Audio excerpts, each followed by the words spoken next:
नमस्कार, वंदे मातरम। दोस्तों, स्वागत है आप सबका सैनिक पाठशाला में। आज के इस वीडियो के 4 महत्वपूर्ण जानकारियों को लेकर आया हूं। जैसे आप बोर्ड पर देख पा रहे हैं दोस्तों, क्या अब 69 लाख पेंशनर्स को 8वें पे कमीशन से वंचित होना पड़ेगा? जो मीडिया में, सोशल मीडिया में खबरें चल रही है, क्या है इसकी हकीकत, इसके बारे में बात करेंगे। इसके साथ ही साथ दोस्तों, केंद्र सैनिक बोर्ड के वेबसाइट में अगर आप अपना ईमेल का प्रॉब्लम की वजह से लॉगिन नहीं हो पा रहे हैं तो अब उसका समाधान आ गया है। अच्छी खबर है, लेटर भी जारी हो गया है, वो आगे दिखा के समझाऊंगा कि आपने इस प्रॉब्लम को कैसे समाधान करना है। इसके साथ ही साथ दोस्तों, पीसीडीए एक बड़ी तैयारी में लग रहा है। जी हां, पीसीडीए ने 30 अक्टूबर 2025 को एक सर्कुलर जारी किया है, एक इश्तेहार जारी किया है, जिसमें से यह पता चल रहा है कि लीगल पॉइंट ऑफ व्यू से पीसीडीए कुछ ना कुछ बड़ी तैयारी कर रहा है। इसके बारे में आगे उस लेटर को दिखा के आपको समझाऊंगा। इसके साथ ही साथ दोस्तों, जो वेलफेयर स्कीम्स में बढ़ोतरी हुई थी, 1000 का 2000, 4000 का 8000, 50,000 का 1 लाख कर दिया गया था, अब उन स्कीम्स का कट ऑफ डेट जारी कर दिया गया है। जी हां दोस्तों, बड़ी खबर है कि कब से आपको यह बढ़ा हुआ रेट मिलेगा उसको कंफर्म कर दिया है केंद्र सैनिक बोर्ड ने, लेटर निकाल दिया है। वो भी आगे आपको लेटर दिखा के समझाऊंगा। तो चलिए इन्हीं विषयों को लेके आगे बढ़ेंगे, लेकिन हमेशा की तरह मेरा आप सबसे आग्रह है दोस्तों, सामने के आंकड़े देखिए। अभी भी बहुत सारे ऐसे व्यूअर्स हैं जो चैनल के वीडियोस तो देखते हैं लेकिन चैनल को सब्सक्राइब नहीं किया हुआ है, तो उन्हीं से मेरा आग्रह है कि फटाफट से पहले चैनल को सब्सक्राइब करें, उसके आगे वीडियोस देखना कंटिन्यू रखें। चैनल सब्सक्राइब नहीं करेंगे तो आपको नुकसान ये होगा कि हो सकता है कोई महत्वपूर्ण जानकारी आपसे छूट जाएगी। चैनल सब्सक्राइब करना फ्री ऑफ कॉस्ट है, वीडियोस देखना भी फ्री ऑफ कॉस्ट है, इसलिए फटाफट कुछ से पहले चैनल को सब्सक्राइब करें, वीडियोस को लाइक करें, दोस्तों के साथ शेयर भी करें, आगे वीडियोस देखना कंटिन्यू रखें। चलिए दोस्तों, अब आगे बढ़ते हैं। सबसे पहले पीसीडीए की बड़ी तैयारी शुरू। अब एक काबिल वकील को नियुक्त किया जा रहा है पीसीडीए की तरफ से। जी हां, पीसीडीए ने अभी एक सर्कुलर निकाला है, एक इश्तिहार निकाला है, जिसमें एक वकील साहब को नियुक्त करने की बात सामने आई है। दोस्तों, क्या पीसीडीए किसी बड़ी तैयारी में है? चलिए लेटर देखते हैं। दोस्तों, पीसीडीए का 30 अक्टूबर 2025 का ये जो सर्कुलर आप देख पा रहे हैं, ये महत्वपूर्ण है क्योंकि पीसीडीए बड़ी तैयारी में लग रहा है। जी हां, अब पीसीडीए में एक वकील को एम्प्लॉय करने के लिए ये इश्तिहार निकाला गया है। ये सर्कुलर में वही चीजें सामने आती हैं और एक काबिल वकील को अब पीसीडीए में तैनात किया जाएगा ताकि वो वकील साहब जो भी चीजें, जो भी लीगल पॉइंट ऑफ व्यू से हर रिप्लाई को, हर एफिडेविट को चेक करें, उसको डिस्पोज ऑफ करने से पहले या उसको किसी को भेजने से पहले। आप यहां देख पा रहे हैं, एक काबिल वकील की तलाश की गई है, पीसीडीए में उनको हायर किया गया है। आप देखिए, उसके लिए एडवर्टाइज निकाला गया है, काबिल वकील की तलाश है। 50% जिनका कम से कम मार्क होना चाहिए, बार काउंसिल में जिनका रजिस्ट्रेशन होना चाहिए, और वो जो है एक्सीलेंट होने चाहिए रिटन और कम्युनिकेशन में। यानी कि कुल मिलाकर के एक काबिल वकील की तैयारी है दोस्तों, काबिल वकील को हायर करने की तैयारी है, जिनका एक्सपीरियंस कम से कम 10 साल का होना चाहिए। लेकिन वो काम क्या करेंगे, आप यहां देख पा रहे हैं, चार्टर ऑफ ड्यूटीज में पता चलता है कि वो काम क्या करेंगे। To examine, scrutinize draft written statement, counter affidavit, parawise comments, etc., prepared by the sections of PCDA government councils, etc., in respect of CAT AFT court cases before submission to appropriate CGSC court tribunal। यानी कि court का कोई भी statement है, कोई भी affidavit है, उसको पैरावाइज उसका चेकिंग करना, एग्जामाइन करना, स्क्रूटिनाइज करना उसको सबमिट करने से पहले।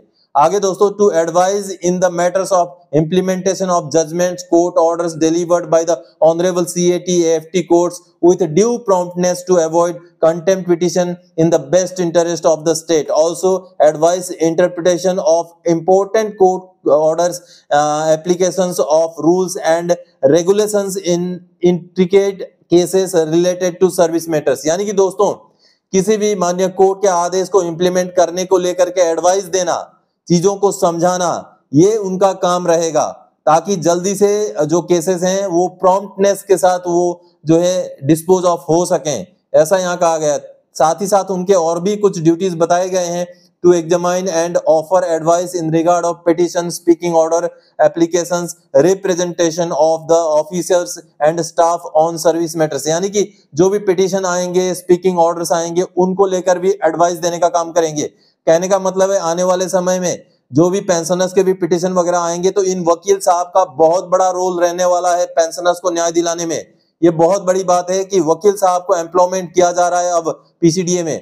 Waiting of contract to be concluded by the office यानी कि विभिन्न जो कॉन्ट्रैक्ट होते हैं उनको भी वेटिंग करने का काम इन वकील साहब का रहेगा। Any other item of work requiring legal advice assistance sought by the department, यानी कि कोई और भी लीगल एडवाइस वगैरह चाहिए तो वो भी देने का काम ये वकील साहब करेंगे। तो कहीं ना कहीं बड़ी तैयारी में पीसीडीए लग रहा है दोस्तों। तो आप सबने देखा दोस्तों कि पीसीडीए अब लीगल पॉइंट ऑफ व्यू से छानबीन करके फूंक फूंक के आगे बढ़ने की तैयारी में दिखाई दे रहा है।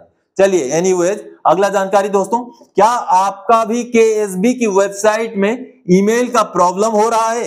ये रहा समाधान। जी हां, केंद्र सैनिक बोर्ड ने इसका समाधान दे दिया है, इसको लेकर के लेटर भी जारी कर दिया है। चलिए लेटर देखते हैं दोस्तों। ये रक्षा मंत्रालय के केंद्र सैनिक बोर्ड द्वारा जो ये लेटर जारी किया गया है, ये बहुत सारे पेंशनर्स की तकलीफों को दूर करने वाला लेटर है। बहुत सारे पेंशनर्स जो समस्या में हैं उनकी समस्या को समाधान करेगा। जी हां दोस्तों, हाल फिलहाल में ये पाया गया कि केंद्र सैनिक बोर्ड का वेबसाइट में ईमेल का प्रॉब्लम होने की वजह से बहुत सारे पेंशनर्स लॉगिन नहीं कर पा रहे हैं, उनका ईमेल मैच नहीं हो रहा है, ओटीपी उनके ईमेल में नहीं आ रहा है। तो उस तकलीफ को दूर करते हुए अब केंद्र सैनिक बोर्ड ने एक जो है समाधान दे दिया है। जी हां दोस्तों, अब आप अपने जिला सैनिक बोर्ड या राज्य सैनिक बोर्ड में जाकर के अपना ईमेल आईडी को परिवर्तन करा सकते हैं केंद्र सैनिक बोर्ड वाला ऑनलाइन वेबसाइट के अंदर। आप खुद नहीं कर पाएंगे, आपको जिला सैनिक बोर्ड में जाना पड़ेगा या राज्य सैनिक बोर्ड में जाना पड़ेगा, क्योंकि जिला सैनिक बोर्ड और राज्य सैनिक बोर्ड का जो एडमिन का आईडी है, उनका एक एडमिन आईडी होता है। तो एडमिन आईडी में अब कुछ अधिकार, कुछ राइट्स केंद्र सैनिक बोर्ड ने दे दिए हैं ताकि आपका ईमेल को वो अपडेट कर सकें। आप जो भी ईमेल अब अपडेट कराना चाहते हैं उस ईमेल को जिला सैनिक बोर्ड या राज्य सैनिक बोर्ड में जाकर के अपडेट करवा लीजिए, क्योंकि हाल फिलहाल में ये जानकारी सामने आई है कि बहुत सारे पेंशनर्स का ईमेल में दिक्कत होने की वजह से लॉगिन नहीं हो पा रहे हैं। वो अपने चिल्ड्रन एजुकेशन अलाउंस वगैरह बाकी जो भी वेलफेयर स्कीम है उनके लिए अप्लाई नहीं कर पा रहे हैं। तो इस समस्या को समझते हुए, उसी बात को डिस्क्राइब करते हुए यहाँ पर केंद्र सैनिक बोर्ड द्वारा ये समाधान दिया गया है। आप जिला सैनिक बोर्ड में जाइए और जिला सैनिक बोर्ड का जो भी एडमिन का आईडी को इस्तेमाल करते हैं या जो भी नॉमिनेटेड अधिकारी या स्टाफ होगा, वो आपके ईमेल आईडी को आपका केंद्र सैनिक बोर्ड वाले जो आईडी के अंदर अपडेट कर देगा और उसी में आपका ओटीपी वगैरह आने का काम शुरू हो जाएगा। जो कहीं ना कहीं ये अच्छी खबर है, अच्छी पहल है दोस्तों। 6 नवंबर का ये लेटर है और इसमें उनके लिए गाइड भी दिया गया है। जो जिला सैनिक बोर्ड के या राज्य सैनिक बोर्ड के जो अधिकारी या स्टाफ उस आईडी को डील करेंगे, एडमिन आईडी को, उन्होंने अंदर किस तरीके से काम करना है वो भी यहाँ पर दूसरे पेज में आप देख पा रहे हैं। हालांकि ये पेंशनर्स के लिए जरूरी नहीं है, लेकिन ये दोस्तों ये उनके लिए जरूरी है, जिला सैनिक बोर्ड या राज्य सैनिक बोर्ड के स्टाफ के लिए जो उसमें काम करेंगे। आप अपने जिला सैनिक बोर्ड या राज्य सैनिक बोर्ड में जाकर के अपनी इस समस्या का समाधान करवा लीजिए।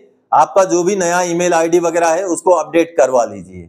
चलिए अगली जानकारी दोस्तों, 69 लाख पेंशनर्स अब 8CPC से बाहर, क्या है इसकी हकीकत? दोस्तों ये खबरें आ रही हैं, आपने भी देखा होगा, मीडिया में चल रही है, प्रिंट मीडिया में भी चल रही है, सोशल मीडिया में भी चल रही है कि 69 लाख जो पेंशनर्स हैं, जो ओल्ड पेंशन स्कीम वाले पेंशनर्स हैं, उनको जो है अब 8वें पे कमीशन के दायरे से बाहर कर दिया गया। क्या यह हकीकत है? क्या यह सच्चाई है? इसको लेकर मांग पत्र भी सौंपे गए हैं, लेकिन क्या यह हकीकत है? हालांकि जो गैजेट निकला है दोस्तों, गैजेट में क्या ओल्ड पेंशन स्कीम के बारे में मेंशन नहीं है?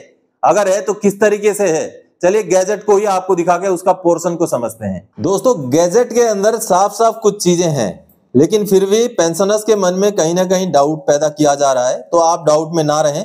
ये जो पैराग्राफ है, 2 नंबर पैराग्राफ के ये जो है पैराग्राफ्स यहाँ पर साफ साफ लिखे हुए हैं। आप देखिए ये चौ में जो 1 नंबर और 2 नंबर 3 नंबर ये जो पॉइंट है, गैर अंशदायी पेंशन योजनाओं की गैर वित्त पोषित लागत, यानी कि किन चीजों को पे कमीशन ने ध्यान रखना है। ये देखिए, निम्नलिखित को ध्यान में रखते हुए उपयुक्त के संदर्भ में सिफारिशें करना। अब साफ साफ जो पुराना पेंशन स्कीम है उसको भी ध्यान रखने की हिदायत दी गई है। गैर अंशदायी पेंशन योजनाओं की गैर वित्त पोषित लागत, यानी कि गैर अंशदायी पेंशन योजना ने, यानी कि ओल्ड पेंशन स्कीम है, इनमें जो लागत लगना है, गैर वित्त पोषी लागत रखना है, उसको भी ध्यान में रखते हुए आपने पे कमीशन का रिकमेंडेशन करना है। ऐसा जो है पे कमीशन को ये गैजेट के जरिए जो दोस्तों हिदायत दी गई है, आप यहाँ पर भी देख पा रहे हैं, वही सेम चीज है, the unfunded cost of non contributory pension scheme. तो कहीं ना कहीं ये मुद्दा है, ये पॉइंट है, ऑलरेडी पुराना पेंशनर के लिए भी गैजेट में पॉइंट है, लेकिन कहीं ना कहीं फिर भी पेंशनर्स असमंजस में है, क्योंकि सोशल मीडिया में बहुत सारी ऐसी खबरें चल रही हैं, तो उन खबरों को आप इग्नोर कर दें, क्योंकि समय समय पर सरकार ने भी बार बार ये कहा है कि पेंशनर्स को भी 8वां पे कमीशन मिल जाएगा, चाहे कभी कभी पेंशनर्स हो। तो चिंता की कोई बात नहीं है। हाँ, कुछ परिवर्तन जरूर हो सकते हैं। जिस तरीके से यहाँ पर पहले लिखा जाता है उस तरीके से ओल्ड पेंशन स्कीम के बारे में नहीं लिखा गया, इस तरीके से लिखा गया है, तो कहीं ना कहीं थोड़ा बहुत बदलाव होने के चांसेस हैं, लेकिन पूरा पे कमीशन ही नहीं मिलेगा करके जो खबरें चल रही हैं वो निराधार खबरें लग रही हैं। दोस्तों, डरने की घबराने की जरूरत नहीं है, क्योंकि समय समय पर सरकार ने भी इस बात का कंफर्मेशन किया है कि पुराने पेंशनर्स को भी पे कमीशन का फायदा मिलेगा। लेकिन जिस तरीके से, जिस लैंग्वेज में अब की बार गैजेट में ओल्ड पेंशन स्कीम के बारे में लिखा गया है, जो कहीं ना कहीं थोड़ा बहुत डाउट तो जरूर पैदा करता है, लेकिन चिंता करने की, घबराने की जरूरत मुझे तो नहीं दिखाई पड़ती। दोस्तों, चलिए अब अगली जानकारी। दोस्तों, लो जी, केएसबी ने क्लियर कर दिया किस किस को 1000 या 2000, 4000 या 8000, 50,000 या 1 लाख मिलेगा। जी हाँ, आप सबको पता है वेलफेयर स्कीम्स में बढ़ोतरी हुई थी। जी हाँ, जो पेन्योरी ग्रांट है वो 4000 से बढ़ा करके 8000 कर दिया गया था, जो कि जो नॉन पेंशनर हैं, जिनको पेंशन नहीं मिलता है, डिफेंस के होते हैं जिनको पेंशन नहीं मिलता है, लेकिन उनकी उम्र 65 साल से ऊपर हो चुकी है, उनको मिलता है पेन्योरी ग्रांट। जो 4000 हर महीने मिलता था अब 8000 हर महीने कर दिया गया है। और साथ ही साथ जो चिल्ड्रन एजुकेशन हमें अलाउंस मिलता था, जो केंद्र सैनिक बोर्ड के अंदर हम वेबसाइट में अप्लाई करके लेते थे, उसका अमाउंट भी 1000 से बढ़ाकर 2000 कर दिया गया था। उसके साथ ही साथ बच्चियों की शादी के लिए जो मिलता था 50,000 से बढ़ाकर 1 लाख कर दिया गया है। लेकिन इसका लागू होने का डेट कब रहेगा, कब से लागू होगा, जिसको लेकर कुछ असमंजस थी, लेकिन अब केंद्र सैनिक बोर्ड ने सारी असमंजस दूर करते हुए लेटर जारी किया है। चलिए लेटर देखते हैं। दोस्तों, सबसे पहले तो केंद्र सैनिक बोर्ड ने ये एक नोटिस जारी किया है, for clarification related to revision of financial assistance amount, contact welfare section at, उनका जो है ईमेल आईडी दे दिया है। ये देखिए, एक ईमेल आईडी दिया गया है, इसमें आप कांटेक्ट कर सकते हैं। ये केंद्र सैनिक बोर्ड ने कहा है कि आपका फाइनेंशियल असिस्टेंस का जो अमाउंट है वो जो बढ़ा दिया गया है उससे रिलेटेड डाउट है तो आप इसमें ईमेल कर सकते हैं। अब देखिए लेटर क्या जारी किया गया है, ये लेटर आप देख पा रहे हैं, ये जो लेटर आप देख पा रहे हैं ये लेटर है केंद्र सैनिक बोर्ड द्वारा जारी किया गया लेटर। ये देखिए, भारत सरकार का केंद्र सैनिक बोर्ड ने लेटर जारी कर दिया, 31 अक्टूबर 2025 का लेटर है दोस्तों। और इस लेटर में पहले तो वही बातें हैं, जो फाइनेंशियल असिस्टेंस जो बढ़ गए हैं, जो पेन्योरी ग्रांट का 4000 से 8000 हो गया है, जो बच्चियों के शादी के लिए जो मिलता है 2 बच्चियों तक मैक्सिमम मिलता है, पहले 50,000 था, अब बढ़ा करके 1 लाख कर दिया गया है। और जो फाइनेंशियल असिस्टेंस जो चिल्ड्रन एजुकेशन के लिए मिलता था, जिसको अब 1000 हर महीने से बढ़ा करके 2000 हर महीना हर बच्चे का कर दिया गया है।